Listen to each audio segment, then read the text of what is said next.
ఆదిరెడ్డి అప్పారావు ఎస్సీలను అవమానకరంగా మాట్లాడారని, ఆయనపై ఎస్సీ ఎస్టీ అట్రాసిటీ కేసు ఎందుకు వేయడం లేదని మాజీ ఎంపీ మార్గాని భరత్ ప్రభుత్వాన్ని ప్రశ్నించారు. ఆదిరెడ్డి అప్పారావును పార్టీ నుంచి సస్పెండ్ చేయాలని డిమాండ్ చేశారు.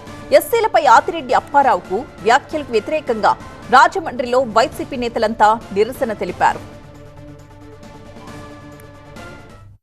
ఎందుకంటే ఇంత రాద్ధాంతం జరుగుతూ ఉంటే అసలు ఆ ప్రబుద్ధుడి పైన ఎందుకు ఎస్సీ ఎస్టీ అట్రాసిటీ కేసు కట్టలేదని వాళ్ళు సూటిగా ప్రశ్నిస్తున్నాం.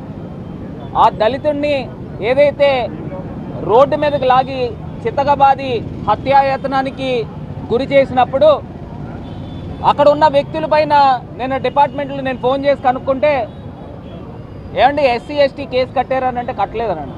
పోలీస్ డిపార్ట్మెంట్ కనుక ఆ వ్యక్తి ఆ ప్రబుద్ధుడికి ఎస్సీ ఎస్టీ అట్రాసిటీ కేసు కట్టని పక్షంలో ఈ ఉద్యమాన్ని ఇంకా తీవ్రతరం చేస్తాము.